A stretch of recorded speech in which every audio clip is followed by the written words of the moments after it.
ओम श्री गणेशाय नमः। नमस्कार बंधुगण, आपण मानंकु समस्तंकु आपणक निजस्व चैनल ज्योतिष दर्पण को मु हार्दिक स्वागत करुछि। आसंतु जानिबा कोन कहूछि आज आपणक राशि आपणक दिन। तेबे चालंतु वीडियोटी आरंभ करिबा आजिर सुविचार सहित। बंधुगण, सफलतार सबुठारु सहज रास्ता हेउछि स्थिर भावरे कठिन परिश्रम करिबा। तेणु भाग्य को अपेक्षा करंतु नाही, बरं कठिन परिश्रम द्वारा आपण निजे ही निजर भाग्य को बदलांतु। जेपरि गच्छ गुड़िक केवे निजर मूल को बदलांती नाही, किंतु सेमाने प्रत्येक ऋतुरे निजर पत्र बदलाई थांती एवं पुणी थरे सबुज होई जांती। सेहिपरि आपण मध्य निज भितरे परिस्थिति सहित निजको परिवर्तन करिवार शक्ति रखंतु। एबे आसंतु जानिबा आजिर पंचांग। आज हेउछि सेप्टेम्बर 18, 2025 गुरुवार, आश्विन मास कृष्ण पक्ष द्वादशी तिथि, पुष्य नक्षत्र। आजिर राहुकाल अर्थात दिनर सबुठारु अशुभ समय अपराह्न 1:50 रु 3:22 पर्यंत रहिबो एवं आजिर अमृत मुहूर्त जहाँकि दिनर सबुठारु शुभ समय पूर्वाह्न 11:56 रु मध्याह्न 12:45 पर्यंत रहिबो। चंद्र आज कर्कट राशि रे गोचर करिवे एवं सूर्य कन्या राशि रे गोचर करिवे। चलंतु एबे कुंभ राशि रो आजिर दैनिक राशिफल विषय रे विस्तृत भाव रे आलोचना करिबा। कार्यक्षेत्र दृष्टि आज दिनटी आपणक पई किछि नूतन सुजोग आनिबाकु जाउछि।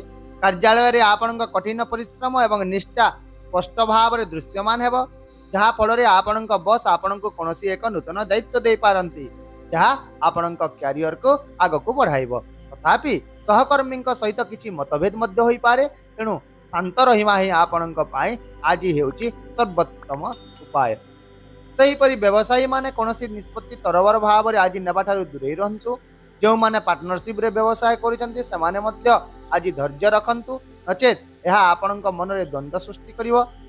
एवं आज राजनीति, कला एवं आईटी सहित जड़ित व्यक्ति माने मध्य दुईटी भिन्न भिन्न सुजोग मध्य रे फसी रही पारंती।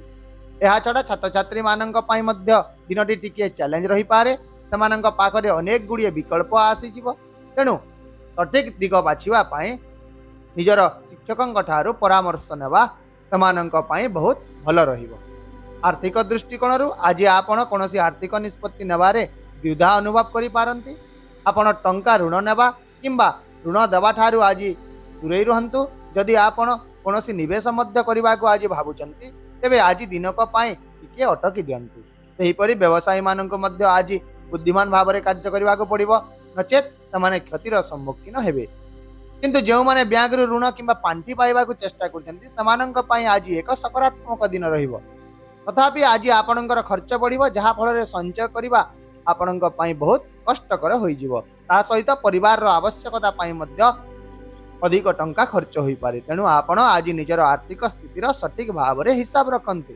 एबे यदि स्वास्थ्य दृष्टिकोण देखिबा ताहेले आज आपण निजर स्वास्थ्य प्रति ध्यान दियंतु, कारण गत किछि दिनर व्यस्तबहुल कार्यसूची किंबा मानसिक चाप जोगु आज आपण क्लांत एवं दुर्बल अनुभव करि पारंती। ता सहित निद्रार अभाव किंबा मुंडबिंधा किंबा चिड़चिड़ापण वृद्धि होई पारे। तेणु आज हालुका व्यायाम करने को चेष्टा करंतु एवं ध्यान किंबा योगर अभ्यास करंतु। ता सहित संतुलित खाद्य खाइबा बजाय रखंतु। बाहरर तेलिया खाद्य आज मोटे खातु नाही।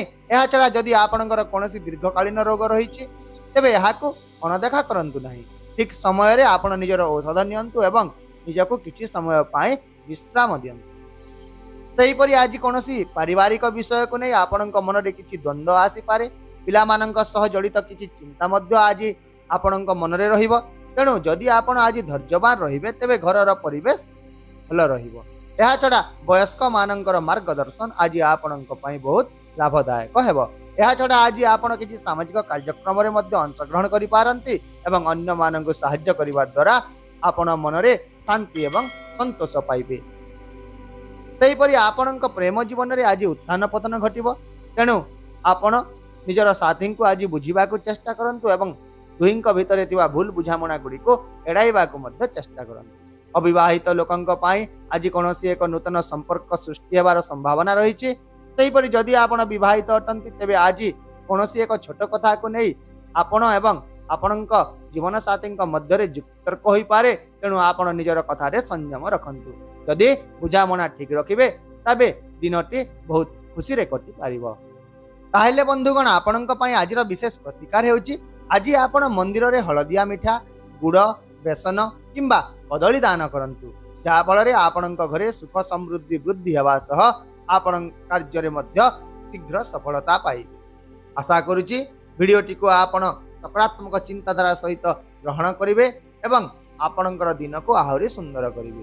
ଯଦି ଆପଣଙ୍କୁ ଆମର ଏହି ଭିଡ଼ିଓଟି ପସନ୍ଦ ଆସିଲା ତେବେ ଦୟାକରି ଭିଡ଼ିଓଟିକୁ ହାଇପ୍ କରନ୍ତୁ, ସେୟାର କରନ୍ତୁ ଏବଂ ଆପଣଙ୍କର ମୂଲ୍ୟବାନ ମତାମତ କମେଣ୍ଟ ବକ୍ସରେ ନିଶ୍ଚିତ ଭାବରେ ଜଣାନ୍ତୁ। ତା ସହିତ ଆମ ଚ୍ୟାନେଲକୁ ସବସ୍କ୍ରାଇବ୍ କରିବାକୁ ମଧ୍ୟ ଭୁଲନ୍ତୁ ନାହିଁ, କାରଣ ପ୍ରତ୍ୟେକ ଦିନ ଆମେ ଆପଣଙ୍କ ପାଇଁ ଆଣିଥାଉ ସଠିକ୍, ସହଜ ଏବଂ ନିର୍ଭରଯୋଗ୍ୟ ରାଶିଫଳ।